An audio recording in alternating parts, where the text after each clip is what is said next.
In the last 10 years, the number of women in the global workforce has increased by 250 million, and that trend is only rising. Compared to just a quarter century ago, more women and girls have access to higher education and capital, giving them greater opportunities to leverage their innovative ideas into businesses. Research finds that supporting female entrepreneurs boosts a country's markets by 12% GDP. In 2012, there was an estimated 126 million women starting new businesses and another 98 million running established businesses throughout the world. In the US alone, women are starting 1,200 businesses a day and employing nearly 8 million people, generating $1.4 trillion in sales. Now that's a lot of cash.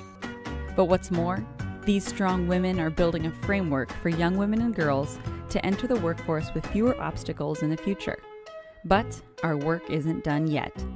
Women in developed nations are half as likely to start businesses compared to men, and even less likely in countries with fewer opportunities for female entrepreneurship. For success in this space, women need more female mentors, the same access to capital as men, and a change in perception that entrepreneurship is not only a masculine activity. And on top of the numbers, women are often caught between cultural expectations and the expectations of the workplace. Despite this, women entrepreneurs are breaking barriers, benefiting themselves, their families, and their home countries. The numbers are in. When women entrepreneurs are supported, economies grow.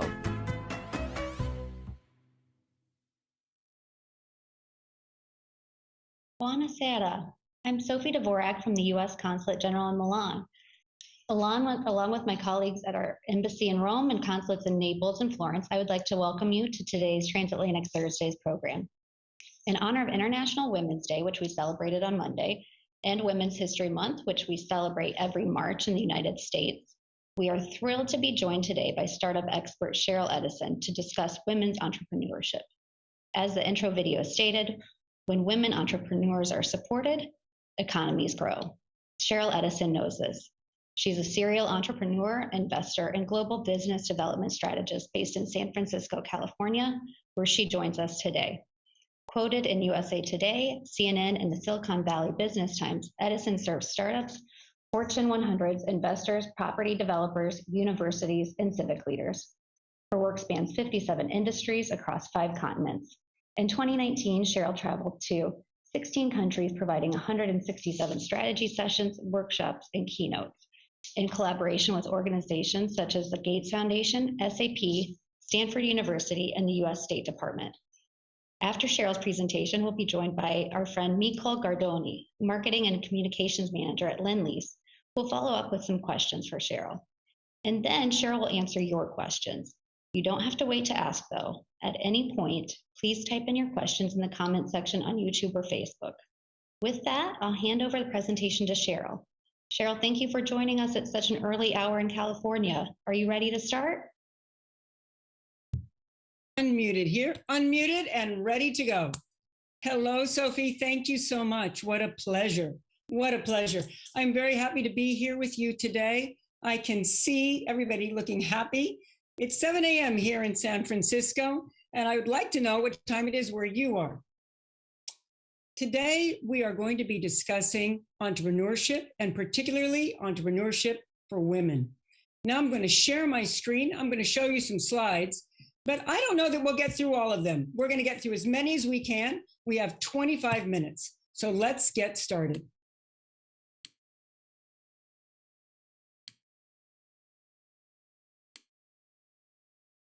I'm going to begin by giving you a little bit of knowledge about who I am and what I've been doing, in addition to what Sophie has already told us.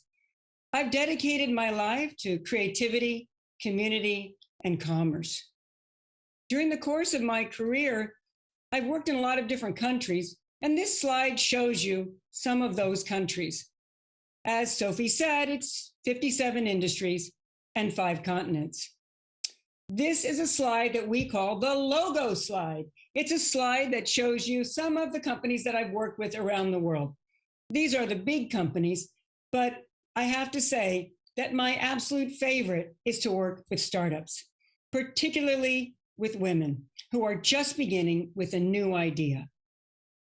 So today we're going to be speaking about entrepreneurship and where entrepreneurship exists in the world. This map shows you with big blobs and little blobs where most entrepreneurs are in the world. As you can see here, this slide is talking about something which will help you come up with a great idea. Why am I showing this slide? I'll tell you. Since 2015, working with the United Nations and discovering all of the big problems that there are in the world, I realized that the most important thing for all of us is to discover our purpose. And to discover our purpose, the easiest way to do that is to figure out what it is that we want to do and link it to one of the Sustainable Development Goals. When you do that, what you're doing in your everyday life links immediately to the whole planet. So I urge you to take a look at these Sustainable Development Goals, whether in the biosphere, society, or the economy, and think about how they may relate to you and your business idea. Now, I'm going to pause here and say, you'll see that I am showing you slides in Italian.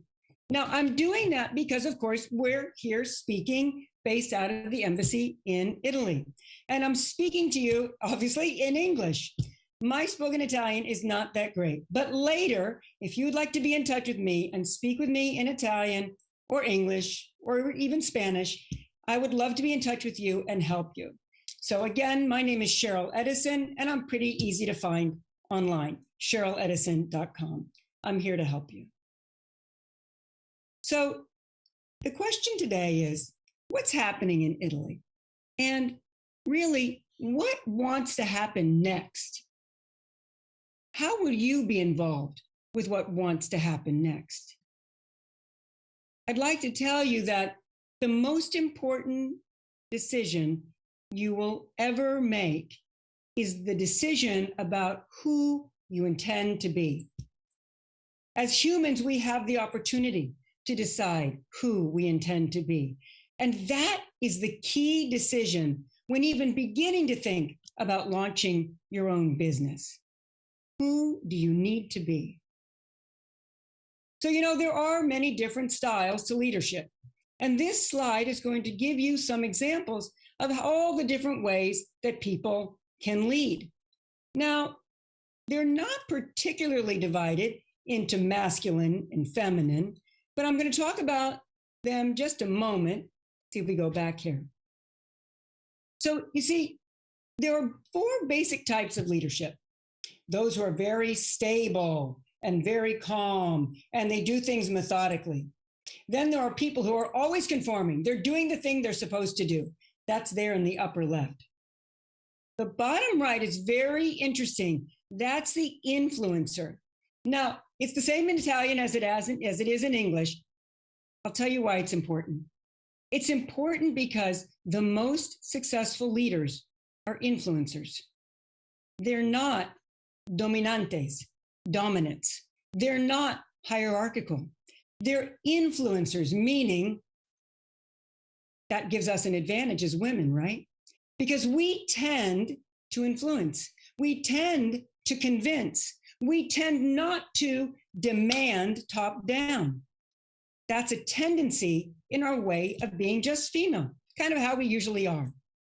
So let's take a look at some of the ways that men and women lead differently and how that's perceived in the world. Now, I'm not going to go through all of these because it's a lot to talk about, but I want you to just see that from the top to the bottom, whether it's taking initiative or it's helping someone by mentoring them, in every case, there are men and there are women who more or less do it about the same. There's not that great a difference in the main characteristics of leadership. Not a lot of difference. We don't start seeing a difference until we get here. Now look at this slide for just a moment and think about why this could be important for you. So being honest and ethical, most people, 64%, think there's no difference between men and women. but 31% think that women are more honest and ethical. Now, I'm not saying that that's true. I'm just saying that this is the opinion of people, and this means that it changes the way that we're perceived. It changes the way that our behavior is reacted to. If you look here at some of the other opportunities, some of the other ways that women lead and men lead, all the way down the line, there's more or less no difference, but in the areas that women lead, it's always in this area of helping others, mentoring, being collaborative, being ethical. It's on this basis that you can often see in statistics that when even one woman is added to a corporate board, the profits rise. Goldman Sachs announced that they will no longer be bringing any companies public that don't have at least one woman on the board, because that bit of improvement is enough. An incremental bit of what a woman adds to a board changes everything. Now, of course, I have many, many, many slides that talk about all the different ways that women and men are different and are the same. We could study this for hours and hours. I'm going to go right through these slides, though, because for us, we're here to talk about you. We're here to talk about each individual that's here and to think carefully ourselves about who we are and who we intend to be. These are statistics, these are numbers, these are tendencies. But I ask you, if you could be anything, if you could do anything in the world, what would you choose to do? I was saddened to learn that in Italy, 99% of the people who lost their jobs were women during the pandemic. 99%. Actually, as I say it, I feel angry. So what I'm telling you, though, is that there's something really interesting about the pandemic that could be an advantage for everyone here in this room. And here's what it is. Women as a whole have a tendency to be resilient. We are people who find solutions. We are mothers of invention. And the men in our lives that support us, that we choose to have in our lives, rely on us for that. And so from that place of resilience and from that place of having choice, we can now look for what wants to happen next for each of us and choose that path and take action. It's action that liberates our dreams. One of the very most important things to do as a woman is to have a network. If you even have two other people that you talk to, man or woman, but particularly women, you have an opportunity to grow. 77% of successful women have a network. They have women around them, they have people around them that they rely on and that they seek advice from. So again, I'm saying it's good that you're here now. I'm happy you're here with us. Feel that you're in community. Come visit us at CherylEdison.com. Join our community too. It's always free. But find your people that understand you, that love you exactly as you are, and create what you want to create. In all the world, we all relate this way. We all relate to these basic ways of being human. We, at the bottom of the rung, there's a sense of fear that we've all been living in now due to the pandemic because we need our physical certainty.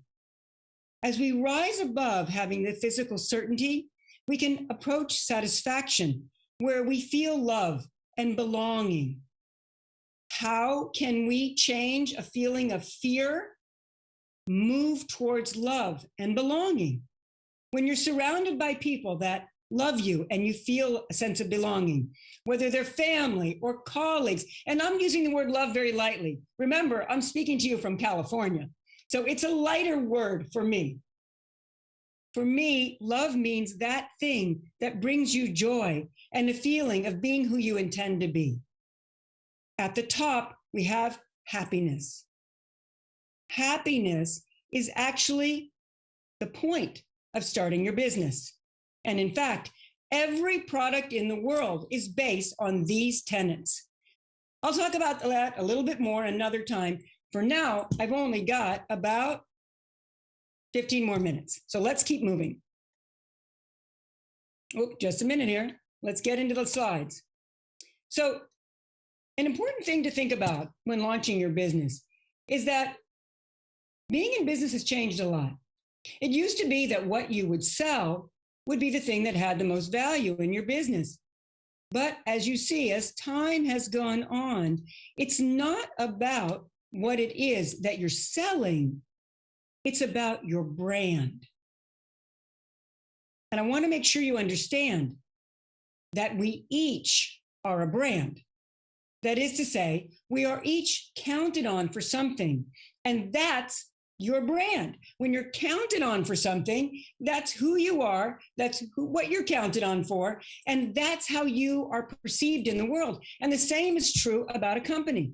The way that companies go from local to global is by building a brand. It's not particularly about what the thing is, it's about the brand. And so I urge you to look for a way to create your personal brand. What can you be counted on? So now I know that we can't really do question and answer here in the middle of the presentation, so I'm going to have to kind of mock this up. Let me tell you, this is a t-shirt. It's a polyester t-shirt. Here in San Francisco, this thing probably costs about $10. This is a cotton t-shirt. Here, this is probably like $20. Think for a moment where you are. How much would a cotton t-shirt cost where you are? How much would this one cost? That's brand. And so I'm telling you, you as an individual are a brand already. So when you think about who you are and who you can be, the question comes down to, what's your brand? What do you stand for? What can you be relied on for? And from those notions, step forward into, if you like, launching a business. Now, a bit later, we're going to be speaking with my new friend, Nicole from Lend-Lease. And I want to tell you that being an entrepreneur is just about the same as being an intrapreneur. An intrapreneur is someone who behaves like they are an entrepreneur inside a company. And from the very first moment that I met Nicole, it was like she was the owner of Lend-Lease. And this is incredibly impressive because when a person behaves like they are responsible and they take responsibility for what's happening around them, that's when really wonderful things happen. That's very powerful. And that's when we as individuals, men or women, can change the world as we wish. So I invite you to notice what your brand is and choose what you'd like your brand to be. So again, what wants to happen? What wants to happen? Take a look at this photo for a minute, please. How do you feel? Just take a minute. How do you feel?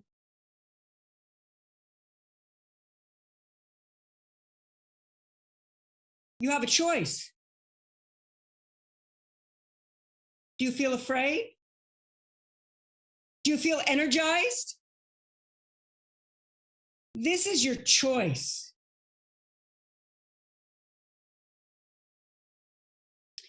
I'm not going to talk about this now, but I'll tell you one thing. Take a look at these men. You're walking up to that table. I don't care if you're a man or a woman listening to me in this moment. Look at the looks on their faces. How do you feel? You have a choice. Choose. And the moment is yours. Again, another option. So I'll tell you what I'd like to talk about now is how you start a business. Very quickly, because we've got like, I don't know how many minutes left, 7 minutes, 5 minutes. Let's go.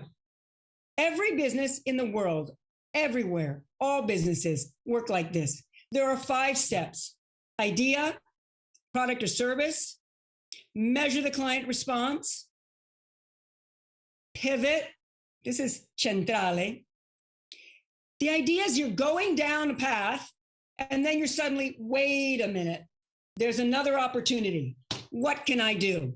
What can I do? And you turn towards the bigger opportunity. And that's a pivot. And every business that survives, whether in the pandemic or not, pivots. So it's not so special. It's very special that we're in the pandemic. But every business always pivots. And so every entrepreneur, every CEO is always ready for the next pivot. And so we must learn how not to lament for too long and to look for what wants to happen next and to pivot. 5th point, persevere or exit. Exit basically means that you sell the company or you go ahead and you move into the next role, which would be the company goes public and you're the CEO of this publicly traded company. Again, with 3 minutes, I can't go through all of this, but the main points are, in the first stage, you're discovering. In the second stage, you're looking for whether your product or service is correct. And the only way that you know that is by looking with fresh eyes and measuring if people want it or they don't. Here in Silicon Valley, we have a phrase which is, will the dogs eat it? Because you can put down any kind of dog food you want, but if the doggies don't eat it, it is not going to work. And so we really say, did you put it in front of people? And I'm not saying, did you ask your mom? I'm saying, did you sell one thing? Because if you ask your mom, she's going to tell you she loves you and you're amazing, because you are. But if you try to sell something and they buy it, you're in business. And that's what we're talking about. Step 4, again, there we are, looking for the efficiencies, looking for the opportunity. And in the 5th step, we're scaling. Let's move along here. We're never going to get through all this. Look at these logos. I'll tell you why I'm showing you these logos. These are all companies that started in a down economy. These are all massive companies that started when it was the recession, when it was terrible, when you couldn't do anything. Oh no, everybody's scared. They started then. And look how big they are now. And during a down economy, okay, we're in a down economy. In a down economy, more people start their businesses than any other time. So now's the time. Now's the time. And if you're going to take a big move towards a bigger global opportunity, now's the time. Okay, so look, this is how a business actually works once you get inside of it. You got to know, what is it? Who are you offering it to? Why are you offering it? Again, some other workshop, some other time we'll go into this, but I at least wanted to put it on the screen so that you could look at it quickly. Every business model works the same way. And you don't have to decide everything in advance. All you have to do is make sure that you have the pieces. Just have the pieces.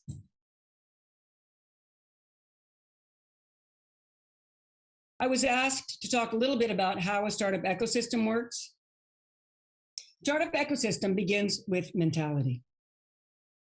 Begins with your way that you have your mindset.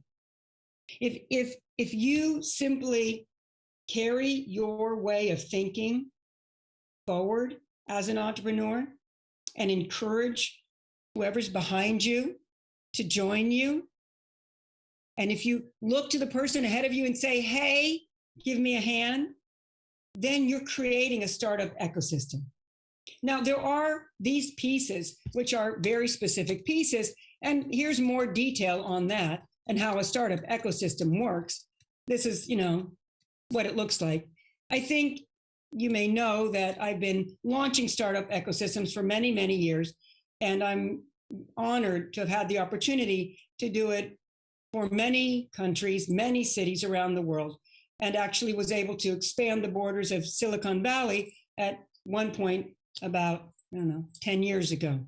And the main thing that I want to tell you about a startup ecosystem is that it begins yet again with you.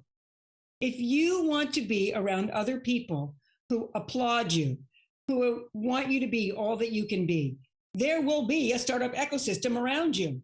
A startup ecosystem begins with you. You can have it in your kitchen. It doesn't have to be out in a big, beautiful place. Although later when we talk to Nicole, we can talk about some big, beautiful places, because space very much influences the kind of startups that can evolve. Space influences your thinking, and the ways that you see and the ways that you move in those spaces can give you more opportunity. So as quickly as possible, get out of your kitchen when we're not in the middle of a pandemic and you don't have, and get around other people who are thinking things that are similar or adjacent to what you're thinking. Okay. So how do we actually grow our startup mentality? Because that's actually the question, right? I mean, that's the bottom line. If everything begins with you, and everything begins with me, and everything begins with startup mentality, if you wanted to grow your mentality, what could you do? Well, the first thing is to choose your attitude. Choose. Earlier today, somebody asked me, well, are you happy? I choose to be happy, okay? Like, I choose to be happy because that is something I can do. It's something I can do. I want to pause a moment here, and I just want to tell you a very, very short story. Very short, if I can take one extra minute. So on Monday, I got some very bad news that a very dear person to me, who has been my business partner and very important to me in funding startups, unexpectedly died. And I'm telling you this because, and obviously I sound emotional, but I'm telling you this because I'm happy I knew him. And he changed my life. And he stood by me. And if we tried to do business with somebody who didn't stand by me and didn't allow me to be a woman as I am in a business situation, he stood up for me. And I'm grateful to him. And I'm happy. Even when I feel sad that he's not here, I'm happy because he was in my life and he continues to influence who I am and how I show up in the world. So thank you, Stuart Ahrens, for showing up and for being a man who welcomes a woman. So if you're a man and you're listening to this, welcome a woman. Welcome a woman. So choose your attitude. Explore as if for the very first time. Define your space. What's your space? Throw away any idea that you have about what's possible. Just throw it away.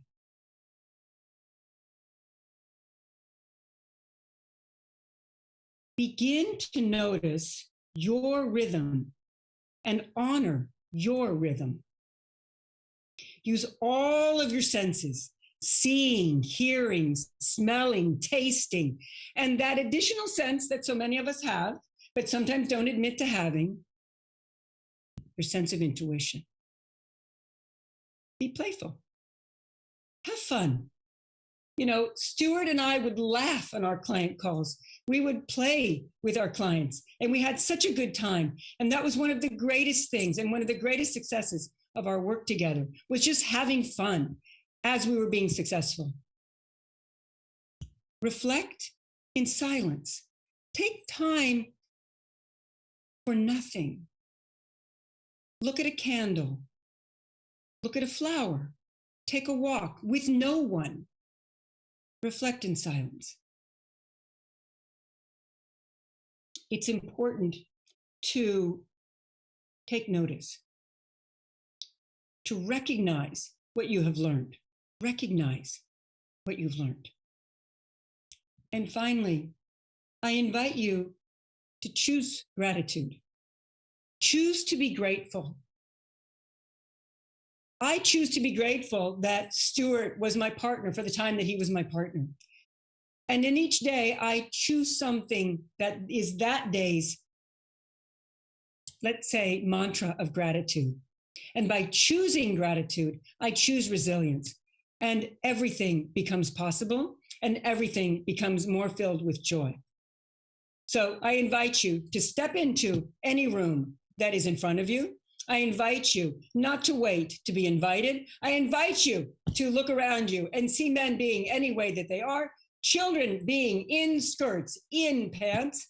And again, know that we are a network of people that welcome you, welcome the other people around you, and choose creativity, choose community, make your commerce, because you can.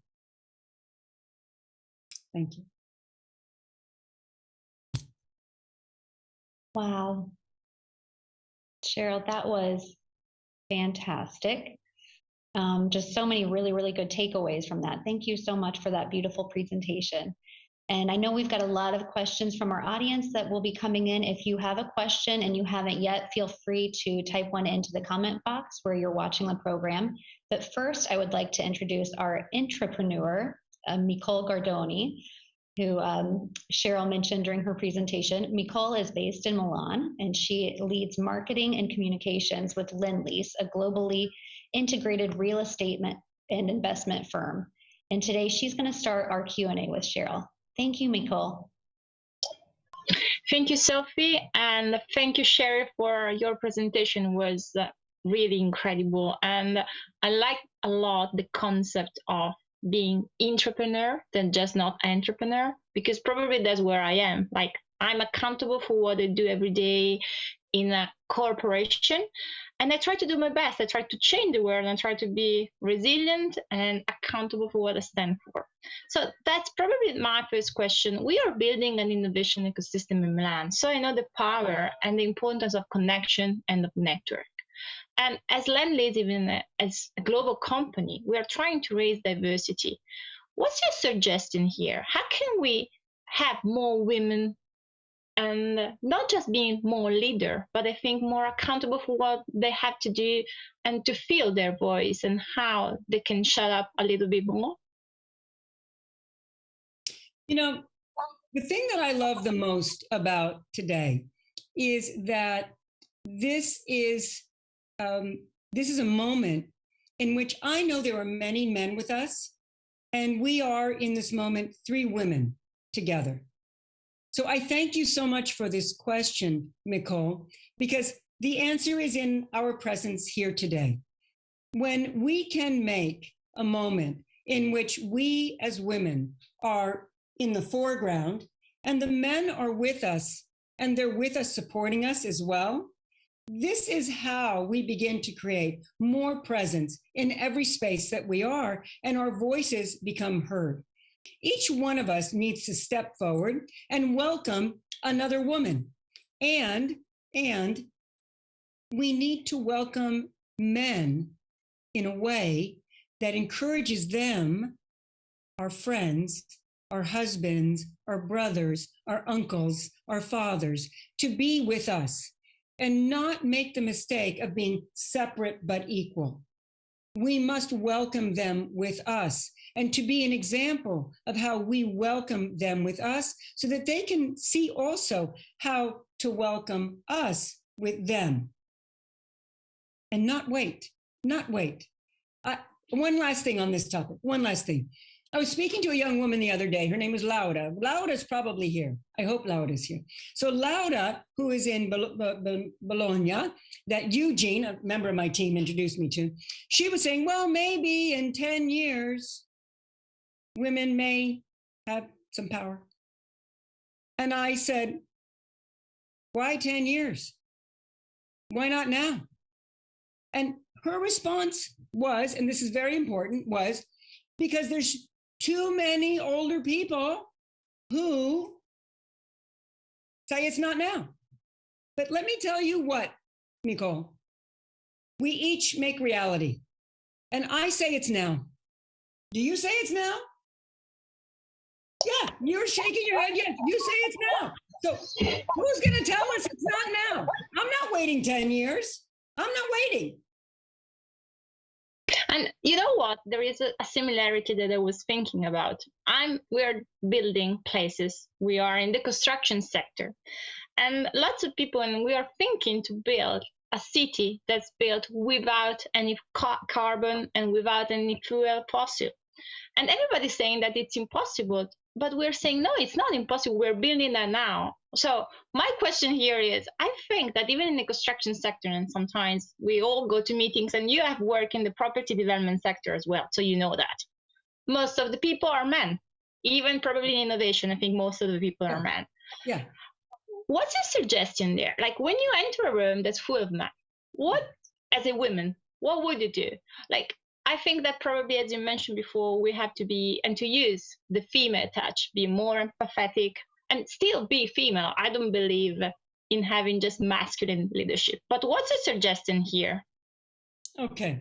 Well, again, I love this question, Nicole, and I really appreciate the opportunity to answer it. So I realized as I have begun providing more and more workshops to women only, that I actually have a system. I didn't realize I had a system before. And actually, I have something to say. A year ago, I didn't realize I was a woman CEO. I thought I was just a CEO. But a year ago, I was told I was a woman CEO. So I was like, oh, I guess I got to do something about that. So here's the thing, 5 factors. The first one is the lipstick factor. I invite you to use this. Before I go into any meeting of any sort, I refresh my lipstick. Now, it has nothing to do with lipstick. I don't care if I'm using lipstick or not. It's that I take a moment, I decide what's going to happen in that encounter, I focus my energies, and I prepare myself by setting intention. I set intention, and I call that the lipstick factor. I take a minute. The second thing is that when I walk into a room and there's a whole bunch of seats, well, I darn well pick my seat. I'm not taking the last seat. I'm not taking some seat in some corner that has no power. I walk in the room, I choose the seat. Because if you know, you walk into a room, some seats have more power than others. Like, let's not forget. Walk in, take a look, choose your seat.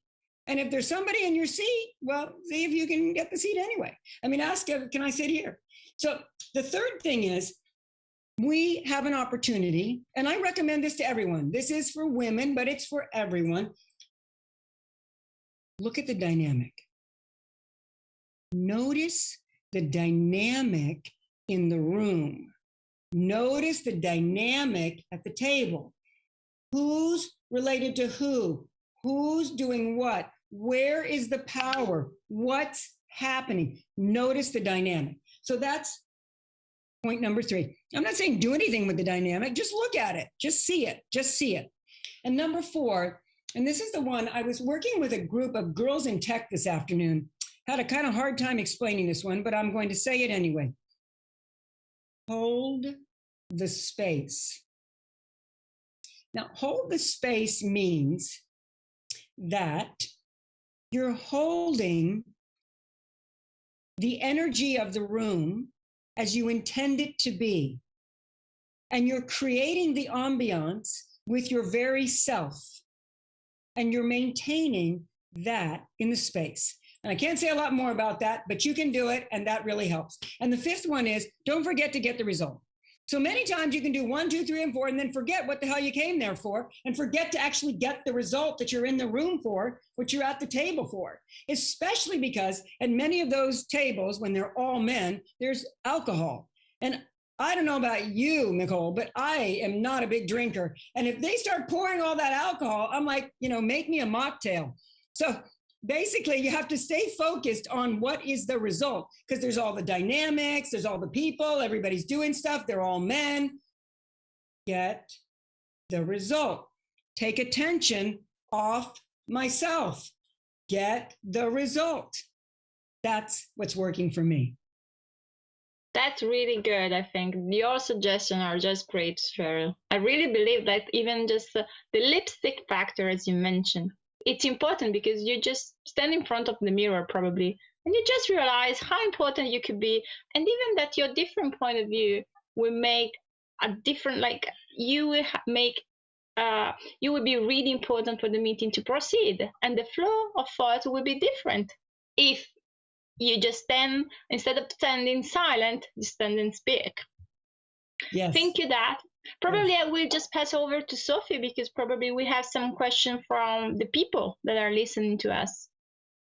Thank you, Nicole. It was really fun speaking with you. Let's do it again. I want to meet up with you. Thank you. Yeah, again. for sure. Thank you, Cheryl. Thank you so much, Nicole. That was really interesting to see you guys interact with each other. And you're right, we do have a lot of questions coming in. We have a number of questions that came from Bocconi University here in Milan. They're Women in Business Association, and they are, thank you guys, you students, for joining us today. The first question from Bocconi, I think is an interesting one. It's, do you feel like your gender was ever a discriminating factor in your career? Yep, it was. Absolutely was. And my nationality too. And my religion. But I'll tell you what, it was. And I guess the question may be, so what did I do about it? Yeah, probably. Nothing. Nothing. I ignore it. And I'm not saying that it should always be ignored. But what I am saying is that I gravitate towards situations where who I am in the fullness of me is welcomed. And I don't gravitate towards situations where my gender, the color of my skin, my nationality, or my religion are not welcomed. And so I can tell you that I have not spent my life with a flag in my arms standing for being a woman. I simply do what I want to do and I get it done. And I'm not waiting for permission. I'm collaborative. I play by the rules, but I'm not waiting for permission. Thank you so much for that answer, Cheryl. I've got another question for you from Bocconi. I think you're a very dynamic person, and for our younger audience viewers today, I think this is a good one, especially they're all probably looking at their first jobs after university. And this question is, what was your first job, and did it have an impact on the career that you have now?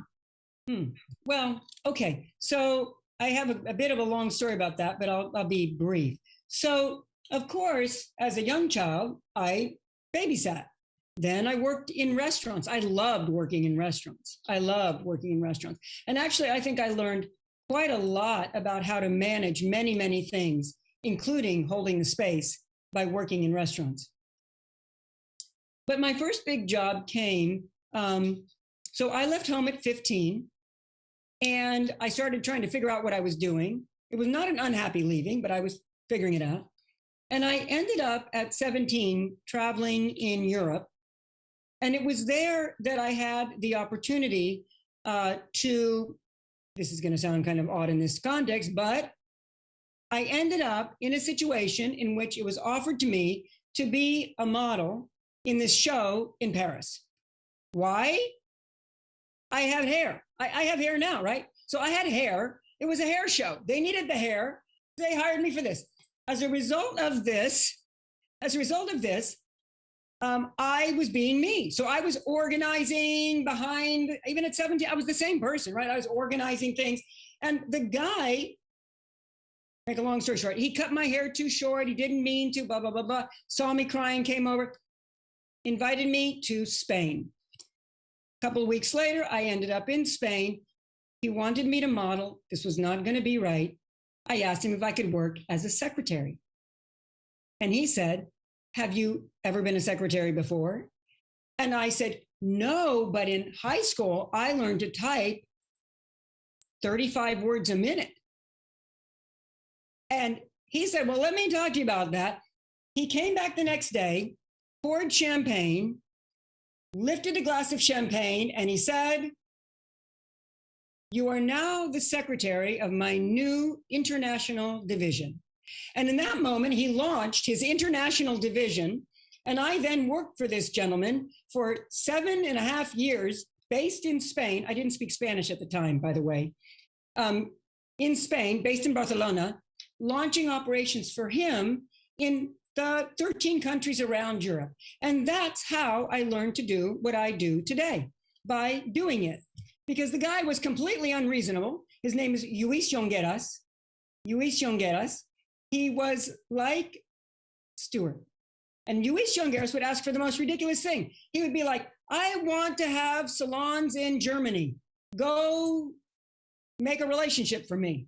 And I would fly to Germany where I didn't speak German and just kind of, do whatever I had to do. So in that way, we launched in 13 countries. Last piece of the story. After 7.5 years, I thought I had done everything I could do in Europe.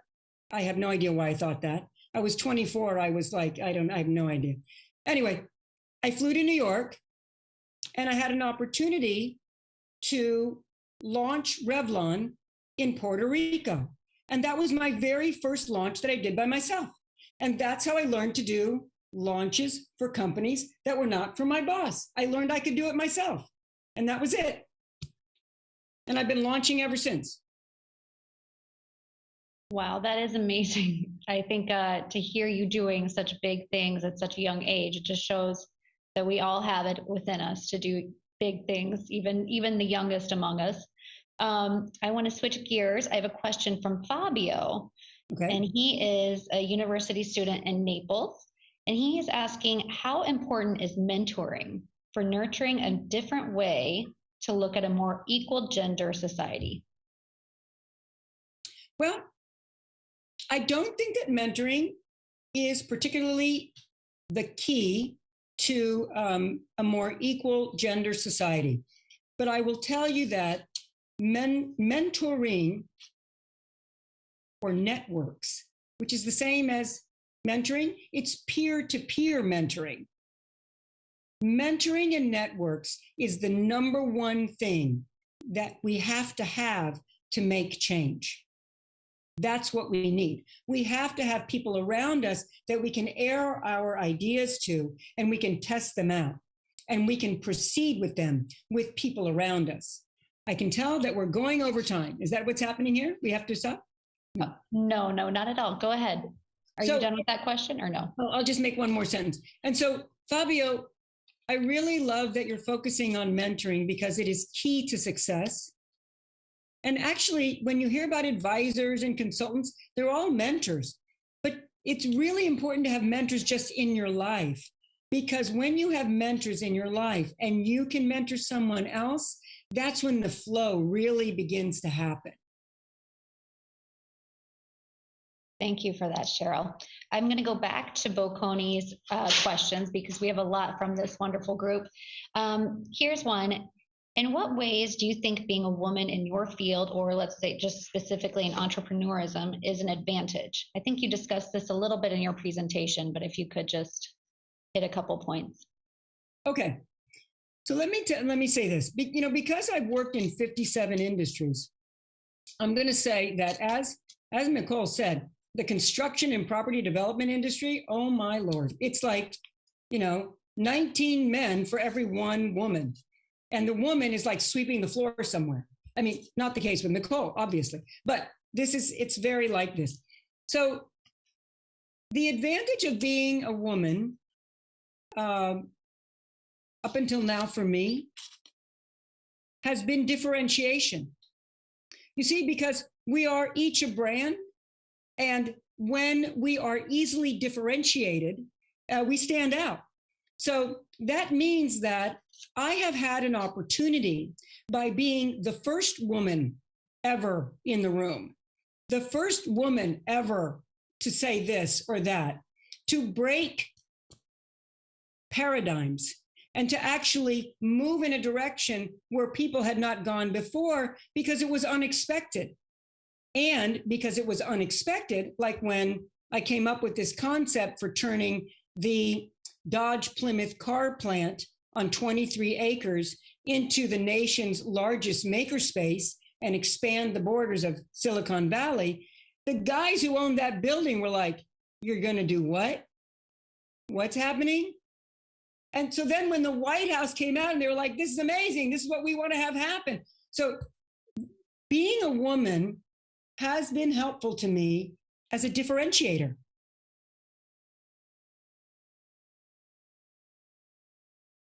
Oopsie.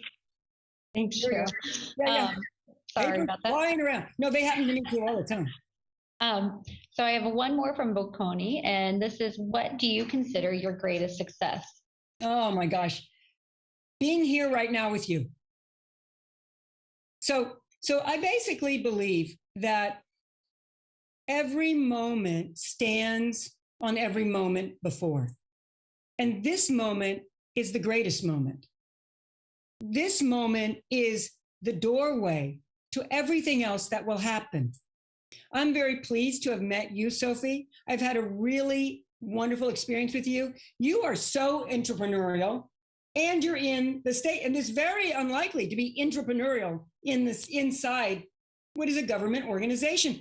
And with Nicole, we've had these lovely conversations. And so this is the best moment I've had to date. I'm here. This is it.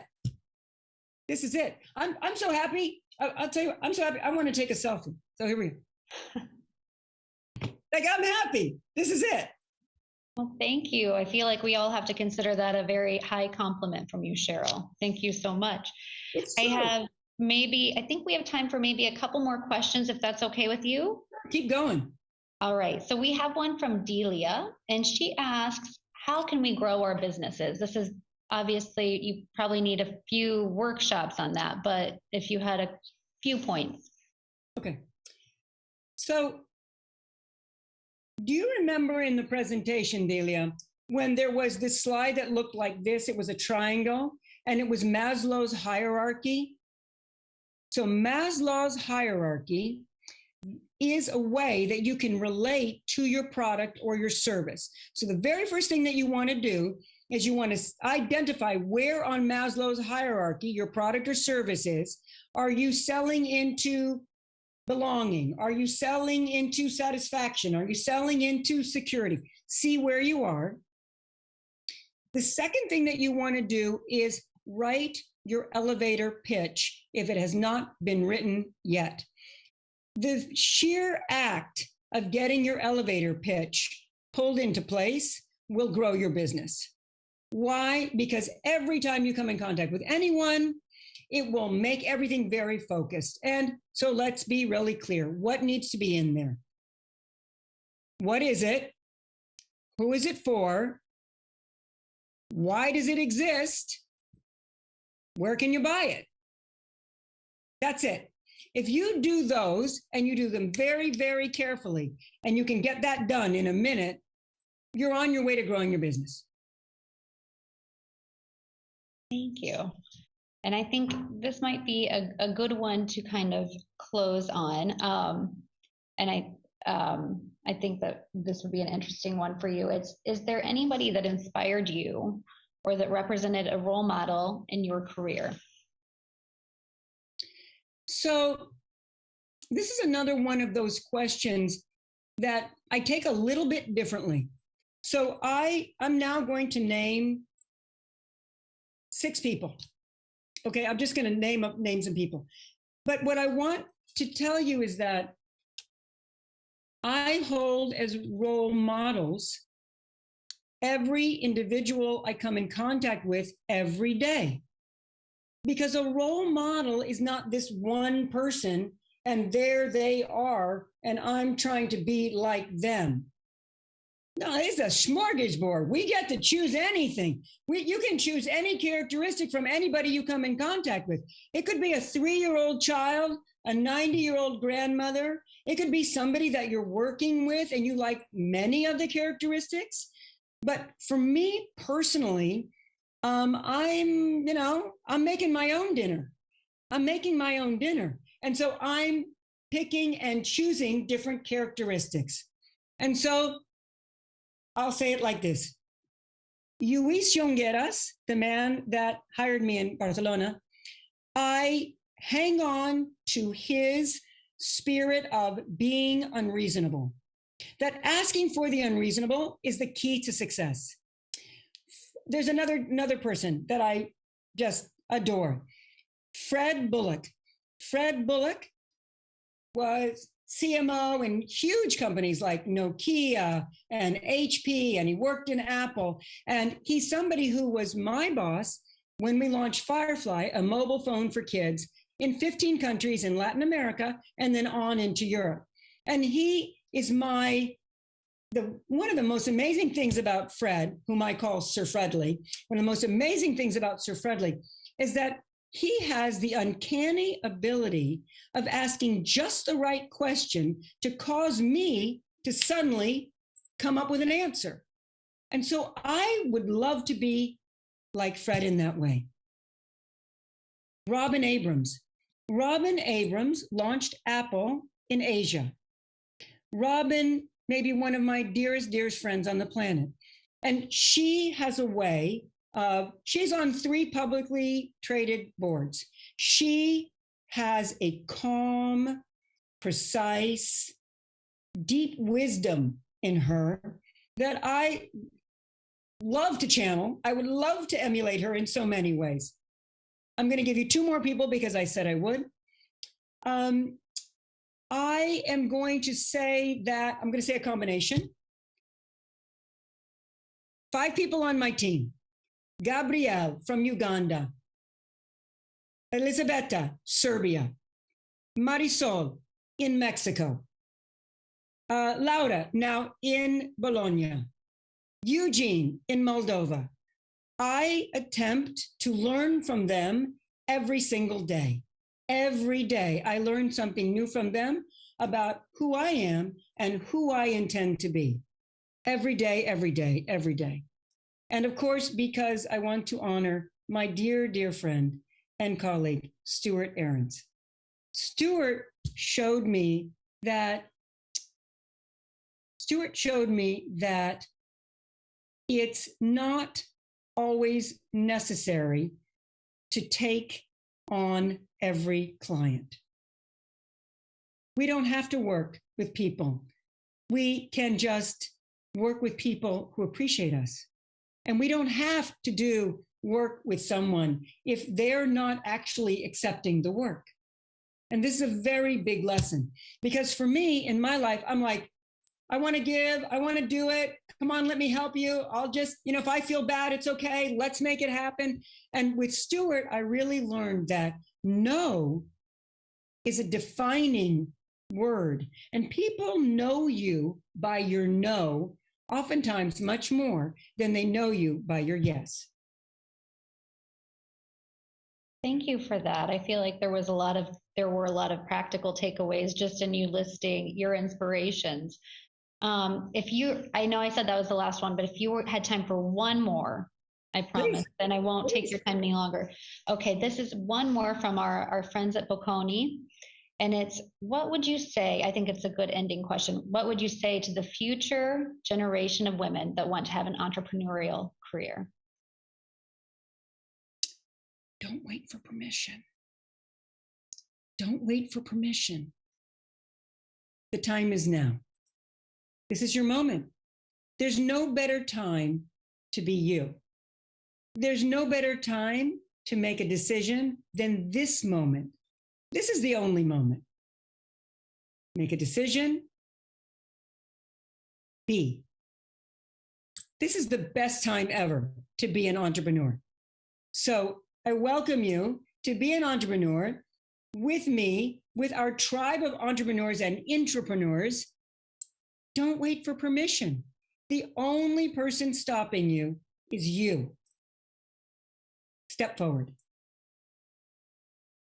Wow. Thank you so much, Cheryl. This was a really, really great, inspiring program. Thank you, Nicole, for joining us today. You guys are both really very inspiring, and I had so much fun talking to you guys today. I want to thank our audience. Thank you for joining us. Next week, please feel free to join us again. We will have U.S. author and urban planner Jeff Speck with us to discuss walkable cities, along with Politecnico di Milano's Davide Fassi. The program begins at 4 p.m. and that's on Thursday, March 18th. And then on March 25th, we'd love to have you come back for another Women's History Month program. This one is on women in comics. And we'll have an esteemed panel who will discuss reclaiming the legacy of women cartoonists and how comics can be a catalyst for empowerment and gender equity. Grazie a tutti. Thank you.